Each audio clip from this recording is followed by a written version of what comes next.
Welcome to Tuesday, March 25th. Welcome to Believelandia. We are back. Not live, unfortunately. Yesterday there was a bunch of technical difficulties that really made it difficult to stream live, and yeah, so we're just gonna record and do this as live as we can without too much hoopla. So welcome back. Welcome to Believelandia. I am your host, Jim Myers, once again. And like and subscribe. Still getting used to that whole thing, right? So here we are again. I don't want to. Here we are on another day that we are gonna talk about the Browns again. Not too much into the quarterback mess just yet. I mean, don't worry. There's plenty of time for all that, kids. We are gonna touch a little bit upon the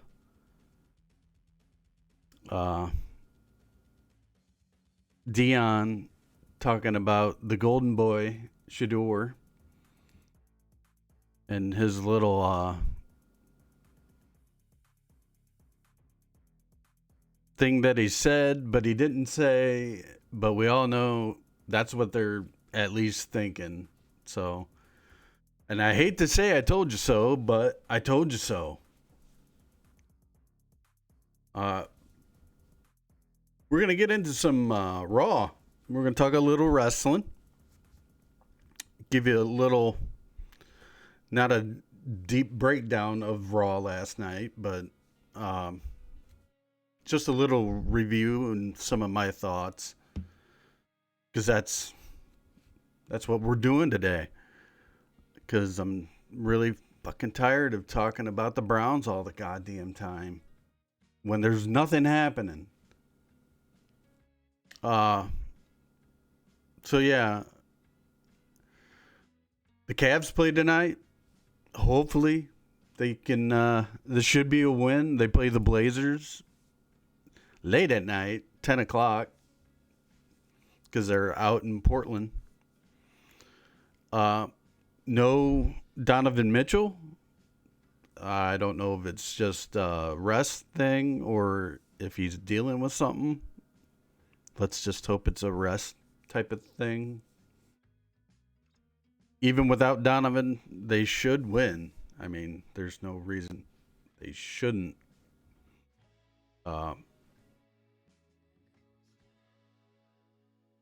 Yeah, hopefully they can get back on track and maybe put together another win streak. But yeah, they play them. I don't know how many people are gonna stay up to watch, but that's what's going on. Tomorrow we'll talk some Guardians because tomorrow's the day before the opener, and we'll go over the roster and all that good stuff, and also obviously recap the Cavs and Blazers tonight for tomorrow. So that's where we're at. Browns rumors galore. We'll talk more about that here towards the end. That's how we're gonna close instead of open and then get completely bored.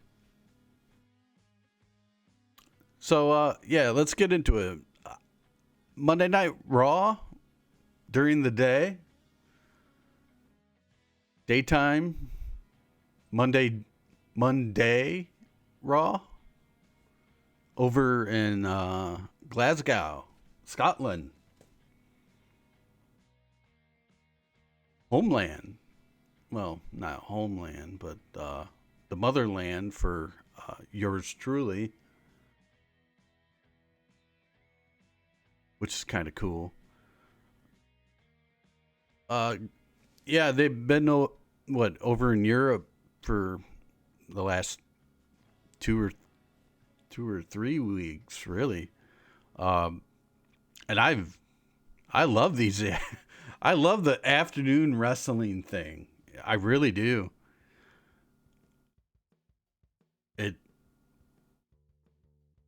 I don't know, makes the show seem better. Even the pay-per-views that they do overseas, and then you get to watch it like noon or 3 in the afternoon.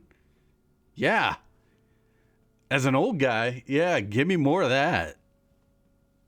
This staying up all the way to midnight, after midnight shit. Jesus.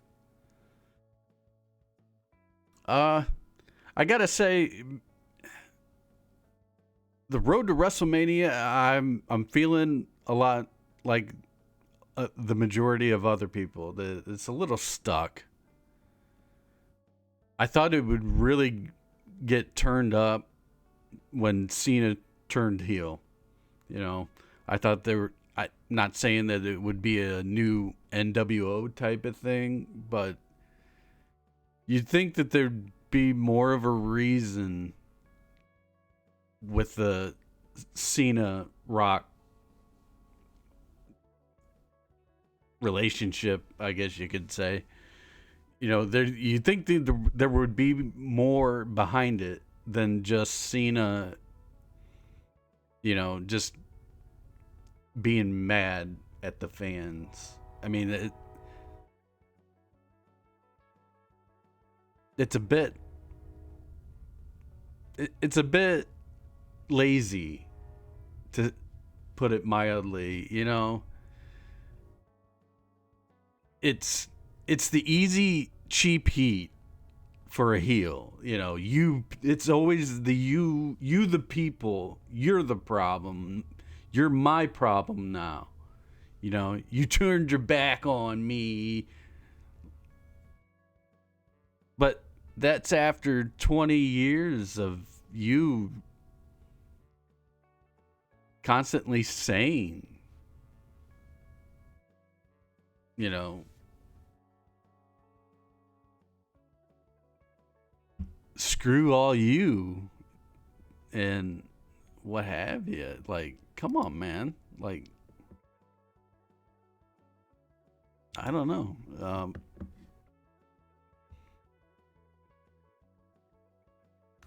I don't know. You tell me. I don't know. It's one of those things, like you just want to get into it because Cena is finally a heel, and people have been begging for it and all that, and I don't know. It's not blah because it's new, and I'd rather see something fresh and new, and going into WrestleMania. But for doing that to Cody, and then Cody and Cena aren't, and it's being done on purpose, but they're not, getting physical, and they're not. It's being done on purpose, but also at the same time they're getting stuck because, like, last night's. I just keep saying last night. Yesterday, the Cena promo. he wants to ruin wrestling by winning number 17 and taking it away from what he said, everybody's loved wrestling grandpa Ric Flair or whatever. I don't even know where he was going with it, but we need to start getting into the why of the heel turn. Like, sure, it was 25 years of getting booed and Cena sucks, even though he was the ultimate good guy and the new age All America, Captain America, Hulk Hogan, 80s Hogan, I should say. But I don't know. For me, it still doesn't make really any sense, especially for now. Like, if they would have went like, this is his, like if Cena says it's his final run, and it's not to say he's desperate, but you know, he needs the corporate machine that The Rock could provide to him. Things like that, you know, in order to get what he wants, which is number 17, right? Like, there hasn't been any mention about, like, what is the deal with the partnership with The Rock, right? So maybe that's still to come and all that, but I mean, I think it just feels like they're on this European tour and they have to fill it, and they still have all this time until WrestleMania to build it. And you know, the Cena Cody thing felt like almost the same thing, but a little different. And I don't know. It's not hitting with me really. And I'm not out on it, you know, but you know, when Cena turned heel, I even wrote about it, and it's a generational heel turn, and like it went from white hot to cool down just because Cena went missing for a week, and then he shows up in Spain, and him and Cody are under the same roof for the first time since it happened, and all that. And I don't know. It's still and again, I've wrote about this before too. It's been a long road to WrestleMania, and you know, things, I mean, normally things start picking up, you know, when the Royal Rumble ends, and things start just getting ticked up a little bit and a little bit and a little bit each week after that. And it's kind of felt like they've been in the low gear since then, and they're just staying at one speed instead of increasing it, if that makes any sense. So yeah, like I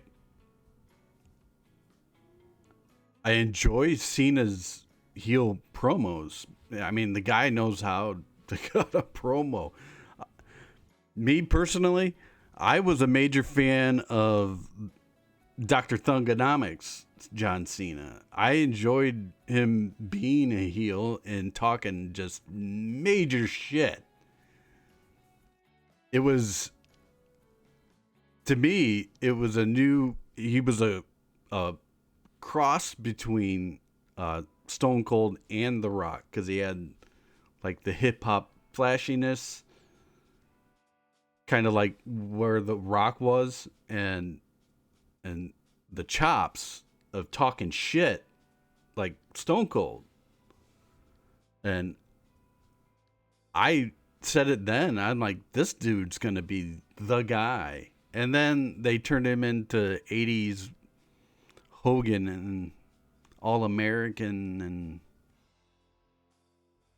yeah. Then that's kind of where I fell off.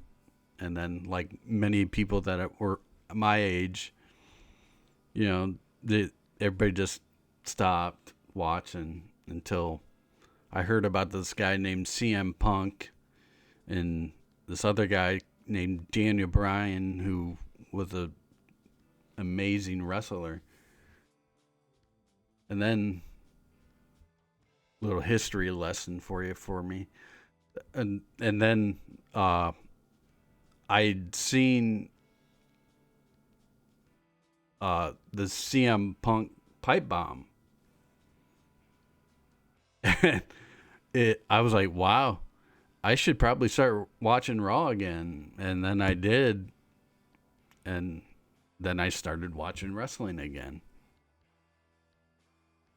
I mean, I've I always kept up, like, with WrestleMania and things. So, but yeah, I'd watch WrestleMania and uh, maybe SummerSlam sometimes. But I backed out of it, I guess you could say, more so than stopped watching completely. But yeah, uh, so yeah, so watching Cena in this last run, you see glimmers of that old Cena that you know, I still want to see the. I know we're probably not going to get the Doctor, but uh, I would like to see a little bit of that arrogance or cockiness that he used to have come back. Uh, yeah. So he gets through this promo, and yeah, like I said, the whole ruining wrestling because he's gonna beat Flair for number 17, and he's gonna retire this belt that people cherish or whatever. I don't think that's actually true. I mean, I kind of liked the one without the gold background in it, with just the flat black with the WWE logo in the middle there, like and with the diamonds around and all that. I like that. I mean, was it the best thing ever? Is it the winged eagle or even the Stone Cold, the cool circle one with still the eagle, but it was, you know what I mean. But those are my two, and Big Goldie, the old true NWA WCW championship. Those are cherished ones. Whatever the one that they gave to Roman and now Cody has, that thing looks like it you took like gold foil and just placed it in the back there. That's what it looks like. I'm not a fan, too much of a fan. So if he takes that championship belt and wants to take it home with him, you're not going to ruin wrestling for me with that. I mean, my hope is he takes that with him and then they bring back like some new version of the gold wing, the winged eagle. Let's do that. How about that? Something that they could, trademark, I guess, because they don't really have the rights to the original. But you ain't gonna break my heart there, Cena, with that type of stuff. I mean, come on. Let's start turning shit up like when The Rock beat the shit out of Cody on Monday Night Raw that one night in the rain by his bus. Where's that shit? Come on. Let's start amping it up a little bit. It ain't, you don't have to go from a 2 to a 10 in this thing, but you can, we're stuck at 2, and I'm going to need you to get to at least 4 or 5 by now, right? Please, and thank you. Otherwise, we're just treading water here. It's, come on.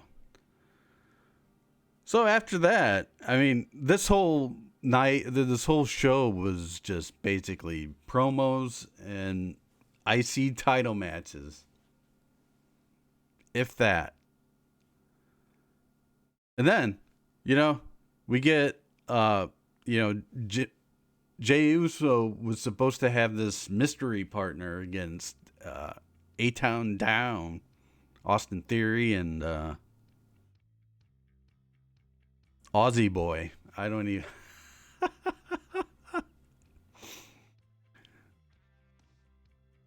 But, it was... Is it going to be Joe Hendry? Because everybody loves Joe Hendry. Who doesn't? And Jay walks out, not through the crowd, like he normally does, yeeting and yeeting and yeeting. He comes out through the entrance, and everybody's yeeting and yeeting and yeeting. And I gotta say, everybody wants to shit on him lately, and I too was not sold on Jay, like, as a main eventer, main event Jey Uso. But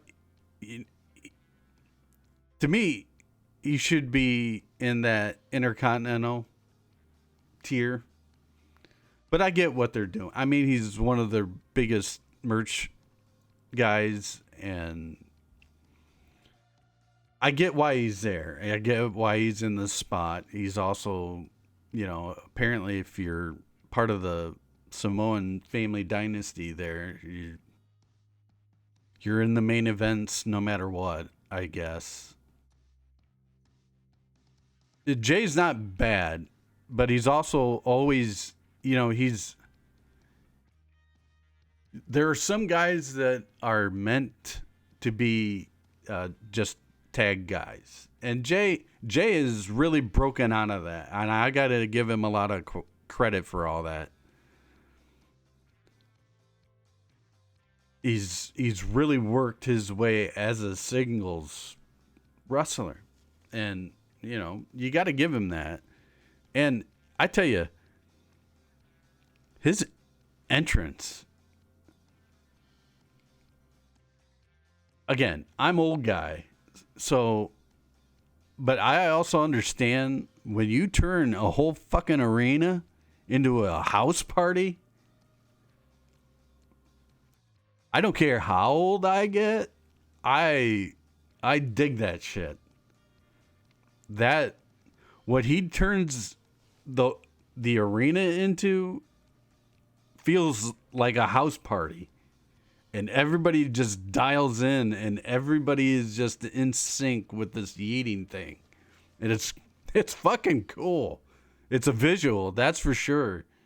So he'll probably win win the world heavyweight championship at Mania, and you know, for the work he's put in and the year that he's had, I you give you give him a little run, right?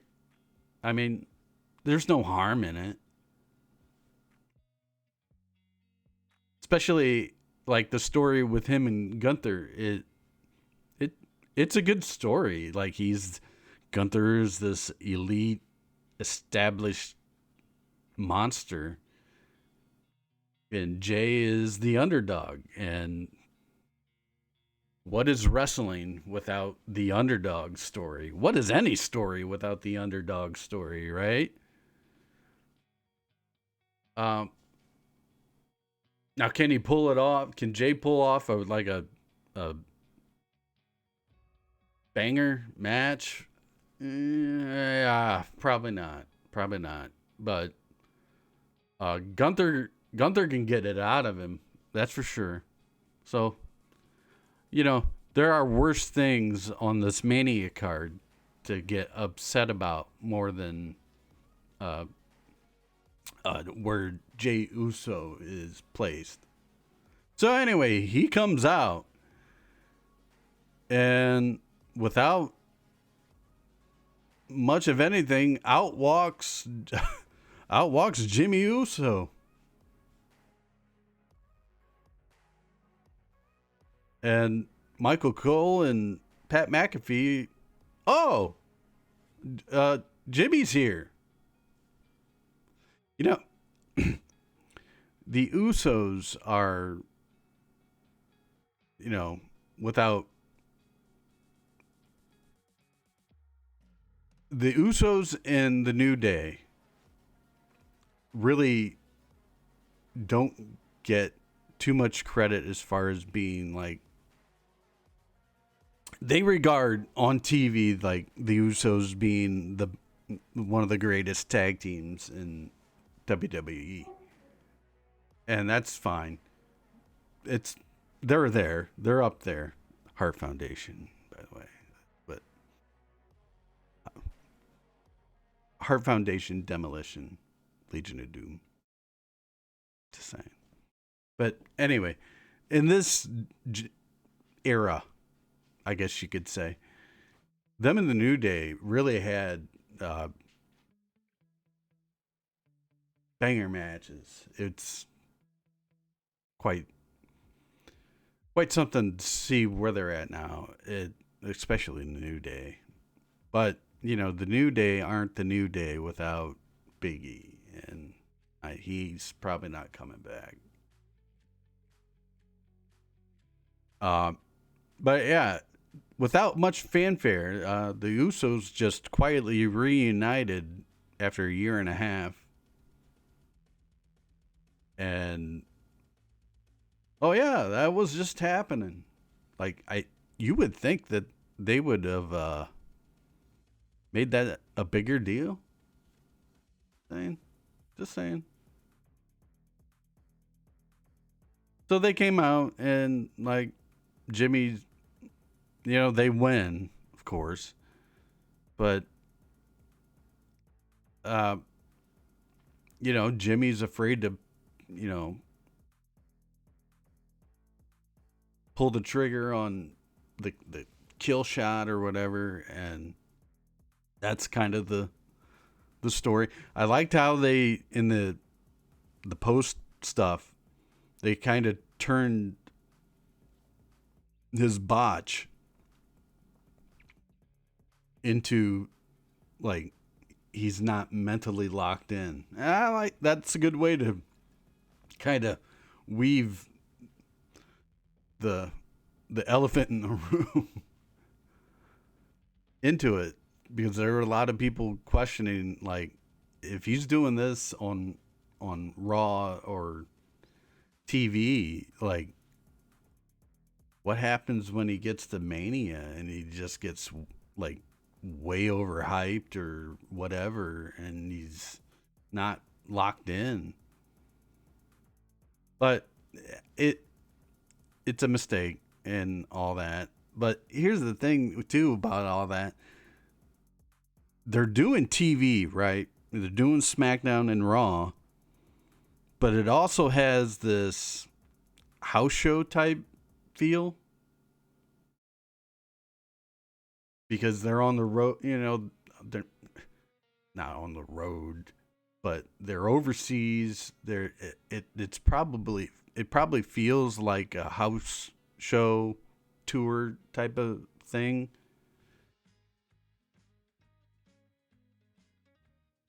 So I don't know, but yeah, they win. They have a nice uh, backstage promo after the match, and it doesn't show, but Gunther's like off camera, and Jimmy sees this and gets done talking with Jay, and he challenges Gunther to a match next week, slaps him in the face. Gunther just laughs at him. Gunther's like taking parts of Brock Lesnar. Like he, like people just like he just laughs. Like, you fucking people are just dumb, and I'm gonna rip both your arms off. Which, that's the thing I liked about Lesnar's latest. He just, people would talk shit and he just laugh. Like, eat shit. But yeah, so Gunther laughs at him, takes the match, and the way it should go next week is Gunther just absolutely annihilates Jimmy Uso in front of his brother, and that would take things up a notch in there and really make the heat. That's the way it should go. Who knows? They'll just probably beat him, and that's it. And, oh, you beat my brother, so I'm gonna beat you. And yeah. Yawn. All right. So after that, Bird Girl, we're gonna. I have taken. I hope people don't get mad. I stole that from Solid Monster and JD, but I like it. She's. We don't know anything about Lyra Valkyria other than she's really good at wrestling, and she likes to make bird noises, so she's Bird Girl.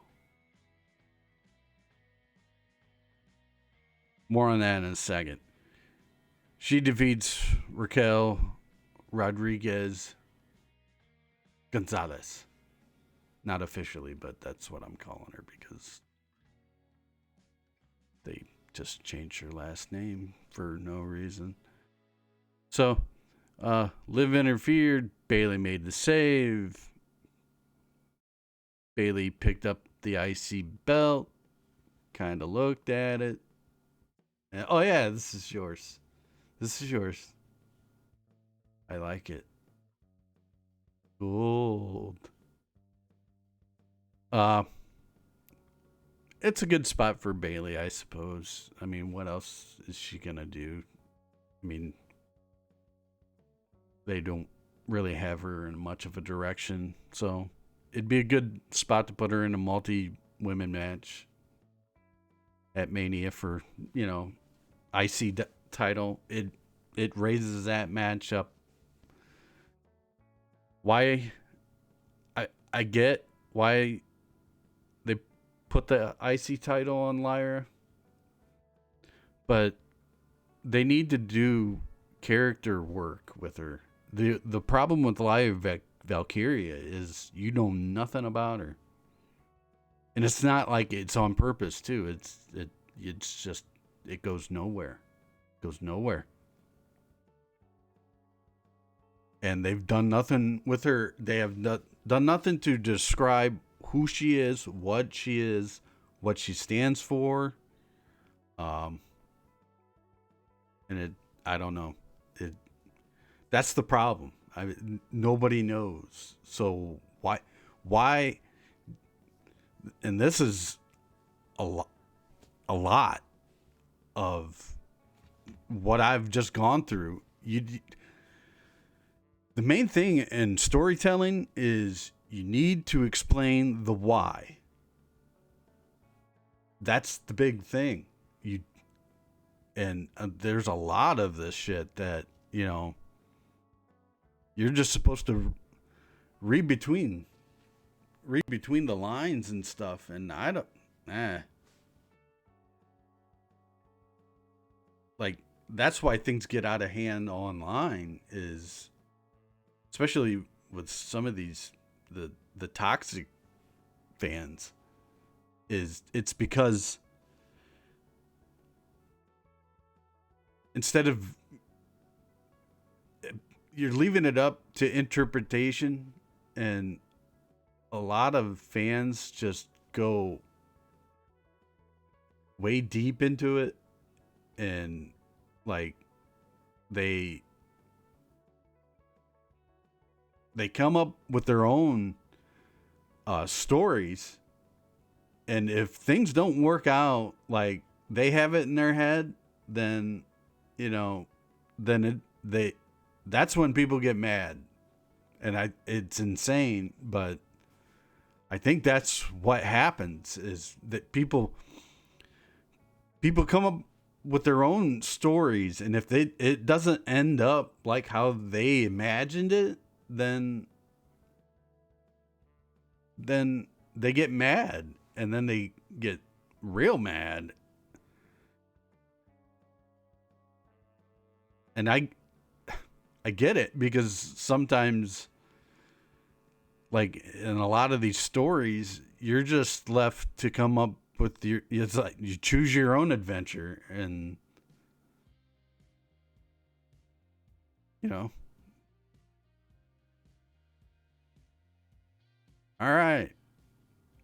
But yeah, that's what they need to do more with Valkyria, is they need to really give her a backstory, give her some meat on the bone, to say, so people can, really understand what she's all about. Even Raquel, she's with Liv now, so she's her, she's her Diesel to HBK type of thing. And where Bailey comes in on this, I don't know. She's probably there because Becky Lynch isn't. I mean, it'd make a lot of sense for Becky Lynch to have Lyra's back. So, but then Bailey's just there, and that's fine. It's fine. Becky and Bailey, they're the veterans, so like it's all right. All right. So then we get another promo from Adam Pearce, who, despite Rhea Ripley coming in and beating the shit out of Bianca Belair and Io Sky during their contract signing, she comes down, beats the shit out of him, tries to put Io through a table, which didn't break. And then she signs her name.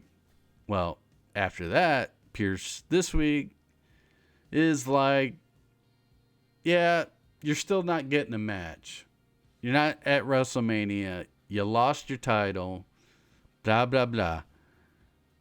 Only in the same sentence, after he says that, out comes Bianca Belair and Io Sky, and they are complaining. it becomes the promo parade, and then Rhea Ripley comes out, and they all start yapping at each other, and then all of a sudden Adam Pearce just says, well, you're not giving me a chance to finish.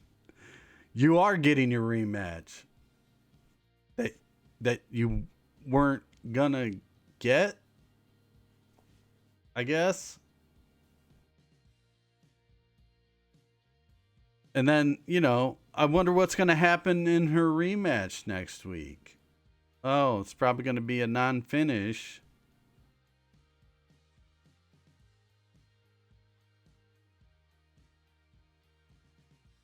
They've made this a lot dumber than it should be. Does that make that don't make any sense? They've made this a lot dumb for the epic type of match that this should be with Rhea Ripley and Bianca Belair. They've been teasing that match for 2 years. And for whatever reason, they've wanted to include Io in this, which, she doesn't get a lot of credit, but they haven't really built her up to. I mean, she's amazing. Don't get me wrong. I'm not discrediting her as a wrestler. Like, she's fantastic. It's just you like if they built her like they do Jey Uso, sure. Even, Rhea Ripley and Bianca Belair, that one-on-one match alone that's a WrestleMania shit. That's a main event, really. But I don't know. Again, they've muddied this up, and they didn't really need to muddy it up. Just let the people do their thing. Just match it. So then after that comes probably the highlight of the night. This awesome promo package vignette about the legendary El Grande Americano from the Gulf of America.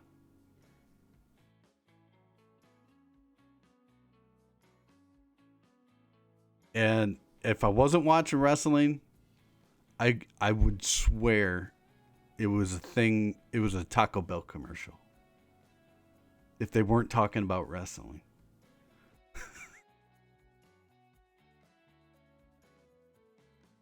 That, El Grande Americano is definitely not, but most definitely Chad Gable. Which I don't know where they're going with it, but whatever. I don't know Spanish, so don't kill me on this, but am I wrong to think that El Grande stands for giant or big? After Chad Gable, they've spent like a year with Shorty G. So now they call him El Grande. I don't know. Again, don't kill me. I don't know Spanish, but I mean, I could probably look it up. But that was the first thing that come to mind. Like, doesn't that stand for like El Grande, like giant? Either way, the match with Dragon Lee was really good, really, really good.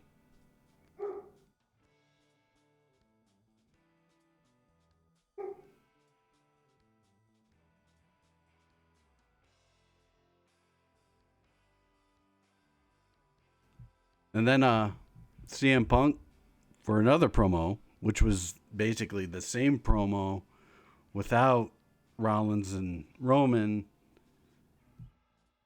basically saying, they can't beat him without each other's help or whatever. I don't know. They, again, this is another thing with major talent at WrestleMania, and they've just muddied this up. It it the triple threat match idea, it to me just doesn't work. Like CM Punk against Roman Reigns or CM Punk versus Seth Rollins should be a Mania main event for one of the world championships, the main championships. And this just feels like a thrown together. We're just going to fit the other big names into a match for the purposes of WrestleMania. And I don't know about Rollins or Punk, but if I'm Roman Reigns after, I mean, I don't know. I would have thought that at least by now, at this point, from where we were last year, that it would be like Punk and Rollins, because they didn't get to do it last year. Punk and Rollins and Roman and Rock, because that's what they were teasing in Las Vegas last year. And now, for whatever reason, Rock isn't gonna be involved in any of Roman's deal. Like, you would think that Roman would really want to know what the fuck is up with Rock and Cena, and how that relates to the bloodline and everything.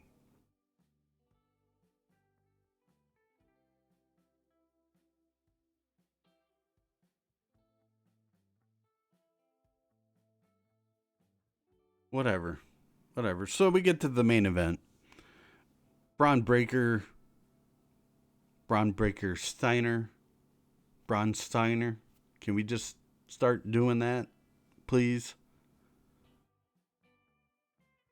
Braun Breaker. Breaker. 2Ks. Against Penta, which just ends up in a DQ. It was, I mean, I guess because you're going to get it at Mania, but I'd really like to see these two just have a 20-minute like banger. I mean, because that match sounds presented, it's awesome. Let's just let it go. Anyway, this is going to turn into another multi-man match at Mania, and womp womp with Balor and Dom, and probably what's his face from Imperium, Tiffy Time's boyfriend.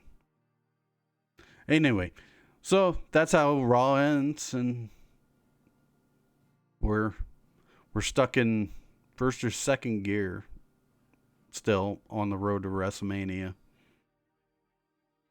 I don't know. Maybe we got a speeding ticket with the Cena thing, and we had to like slow it down, back down. I guess, I don't know.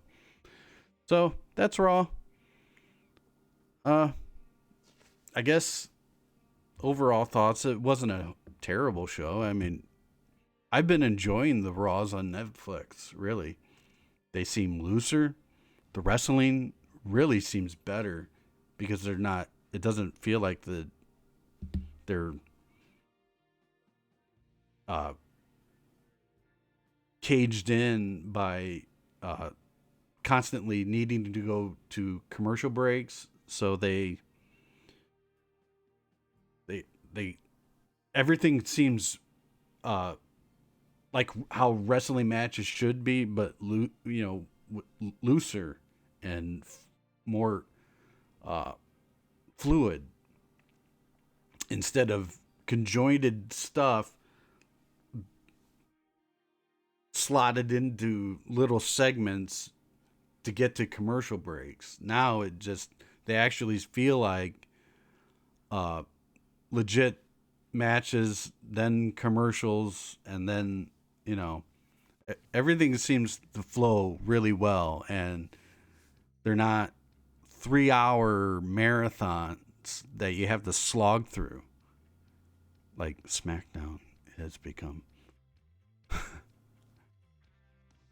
So, yeah, that's Raw. I'm probably gonna be doing this every Tuesday now. I'm gonna start implementing that stuff.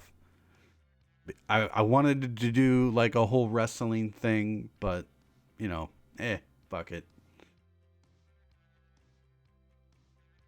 Because talking the Browns all the time, it gets tedious for me. I'm not some major TV guy or whatever, so like I don't have to spend 8 hours trying to fill time so we talk about every possible situation with the Browns and all that crap. I really, I, oy. And all of it is filler. So speaking of filler, let's talk about the Browns and all the filler shit.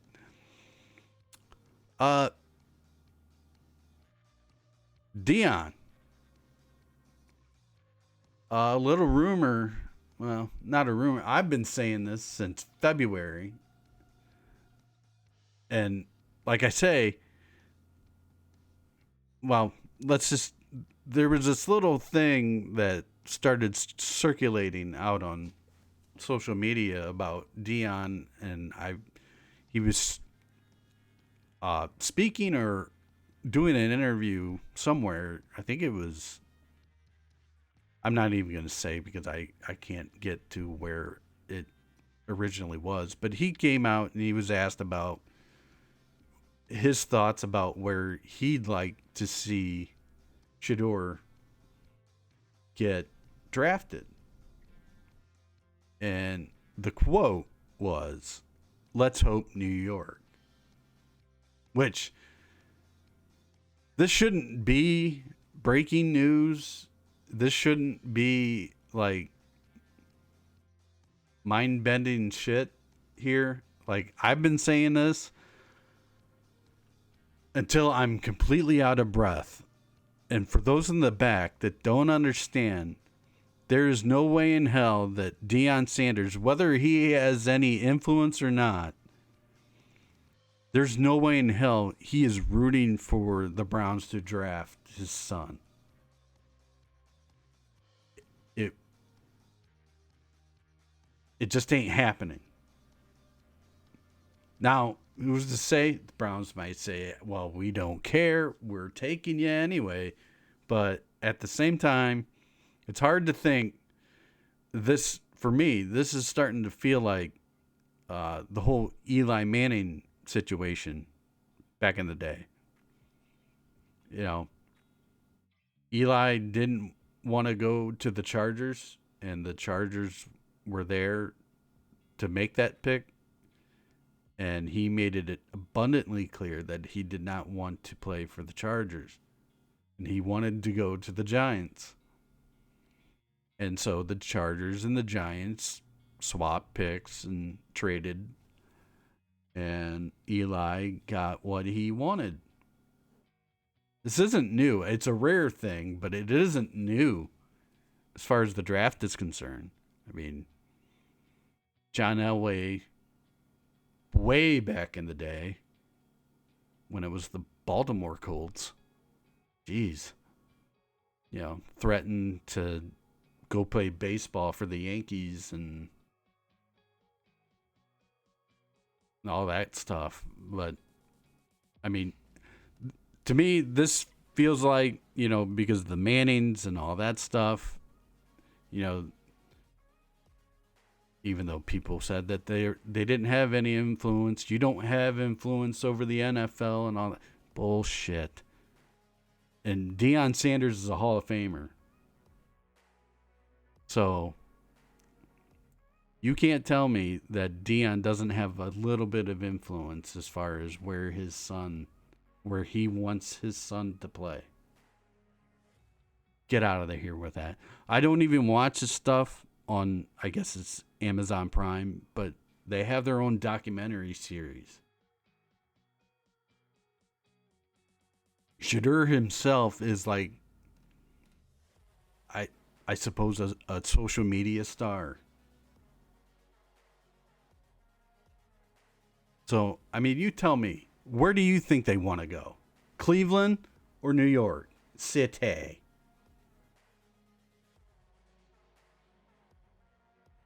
We all know the answer to that. Everybody just wants to get all mad or offended because, well, he doesn't want it to come. Well, it doesn't matter. It doesn't matter. Yes, it matters. It matters. Do you really want a Shedeur Sanders that thinks he's like, he's too cool to be here? And he wants out in the worst possible way before he even puts a helmet on. God. Think, people. Speak of thinking. These Brandon Aiyuk from the 49ers to the Browns trade rumors, there's a lot of smoke. And it's not going away. And this time, Wyatt Teller's getting linked, which, people were saying because of the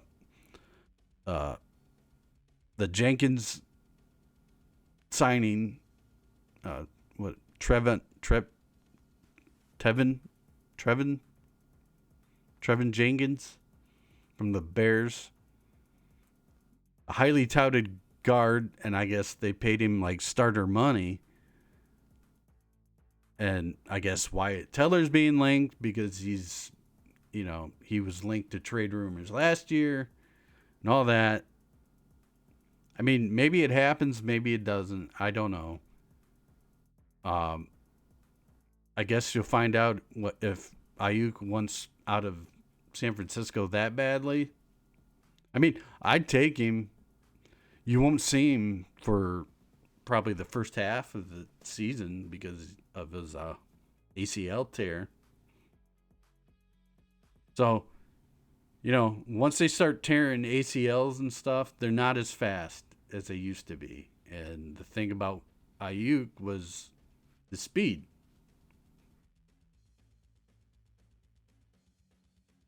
I just need some guy to come and help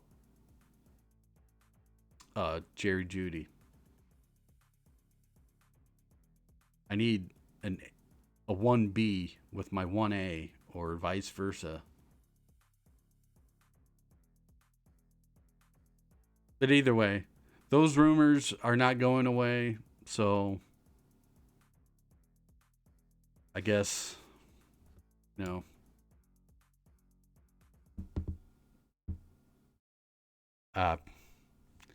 they are what they are. They're not, if they haven't,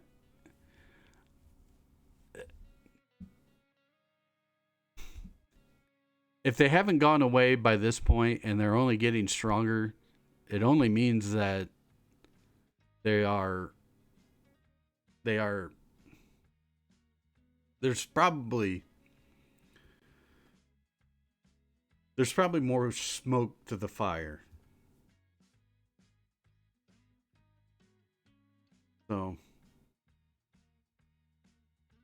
So yeah. Also, before we get done here today,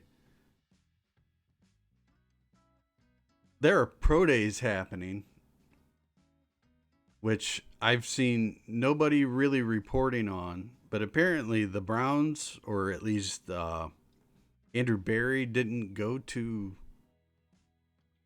Cam Ward's pro day. Way to try to throw everybody off on that one.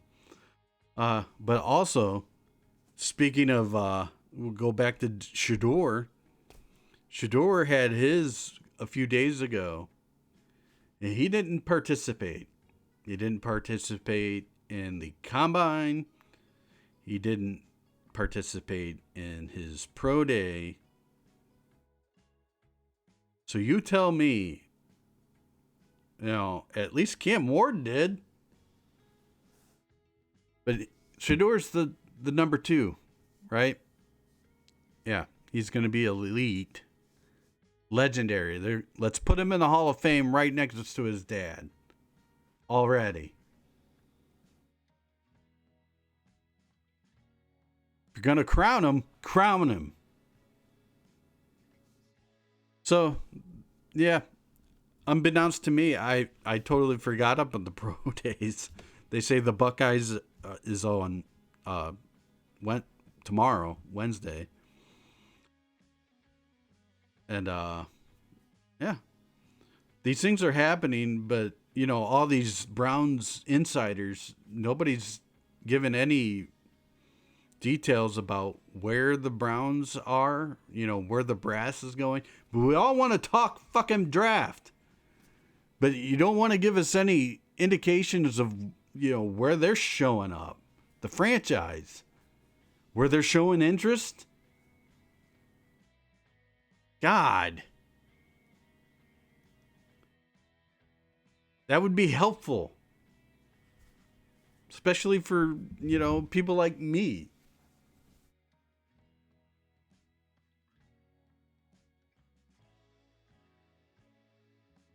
Way to go. But yeah, we'll have all these experts and mock drafts and everybody constantly pounding the table for Shedeur Sanders. And see, this goes back to the wrestling shit that I was talking about. The toxic fans coming up with their own fucking ideas and their own theories as to what they want, and then what, let's just say, the Browns do. And they'll draft Abdul Carter, which would be great. I wouldn't hate on it. But people will lose their mind and threaten to be done, which it won't. You still go to the games. You still watch the games. You still buy the fucking merchandise. That's the only way things will really change with the Browns. I'm just saying. Is when everybody stops going to the games and making their voices heard the best way that they can. And that's costing the Browns money.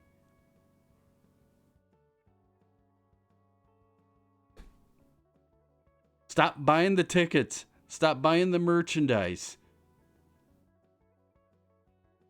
Stop outwardly supporting the team. We're always going to support them, no matter what. But that's the way to make it known. Showing up to the game and booing, or buying your tickets only to sell them to like Steeler fans, and then they take over the stadium. Doesn't matter to the Haslams. The stadium's full. They don't care. They don't care whether it's full of Steeler fans or Ravens fans or whoever. And they're booing the Browns like people shit on the Chargers because everybody shows up, or the Raiders, even that. Doesn't matter. The stadium's full. Those tickets are paid for.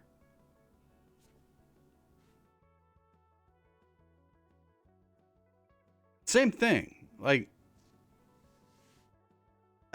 that's another video for another day, but pay attention to the teams that desperately need to win the Super Bowl in order to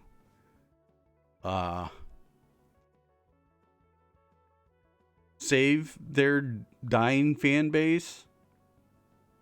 And then the teams that have solid fan bases that the NFL won't lose any money regarding no matter what.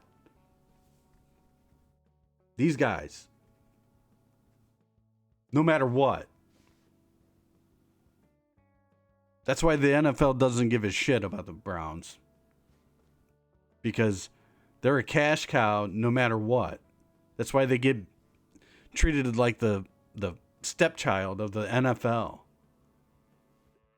That it doesn't matter because the Browns bring in the money anyway. So I'm not saying, but I'm saying, like, there's a little bit of it. It's like wrestling. Take another wrestling comparison. Like, it's how you present them. You know, like,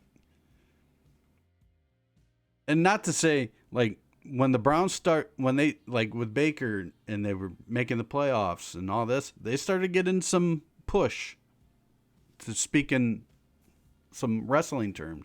They started getting a push from mainstream media. But here's the thing. The Browns themselves fuck it up. They fuck it up. No matter what. Call it a curse, call it whatever you want, call it rigged, call it whatever. There's something to it, and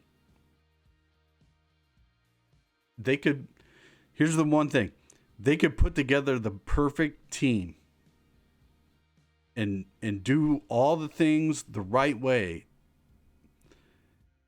and for one reason or another, the rug will just get pulled out. Doesn't matter. If it isn't like they have all the pieces, but they don't have the coaching, or they have the coaching and they don't have the pieces. It's always the one, there's always something that is off. And it never comes together. It's been that way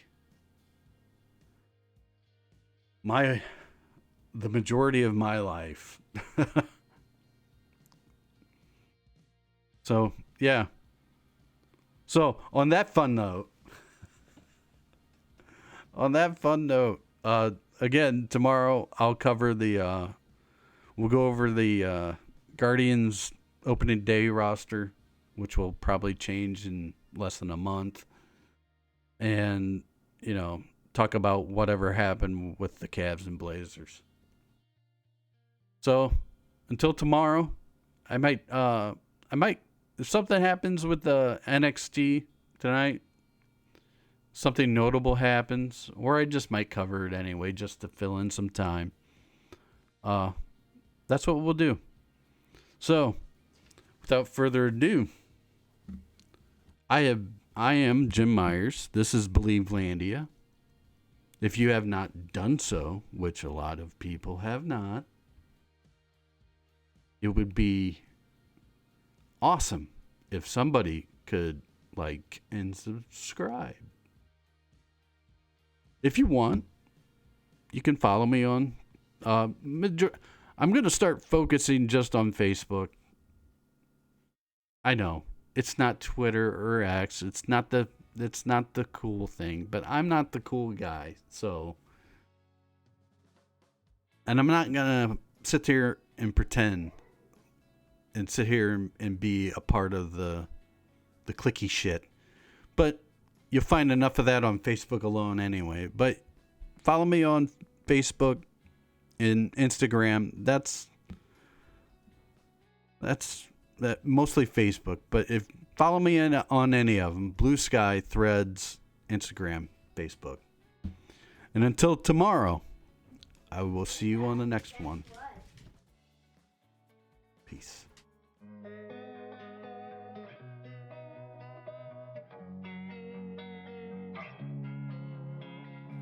Losing time, I'm fading fast. I just wanna make it last. Try to let go of the past. I close my eyes, embrace the blast. Sleepless nights and headaches stack. Restlessness to hell and back. What's my purpose? What do I grab? A slippery surface, a heart attack. And sometimes you just gotta believe. There's something that'll give you relief. There's something that'll have what you need. What you need. We're broken, it's tragic. We're not all elastic, but maybe there's magic. Believe you could have it. And I know of sadness, the anxious and panic, the infinite vastness of all that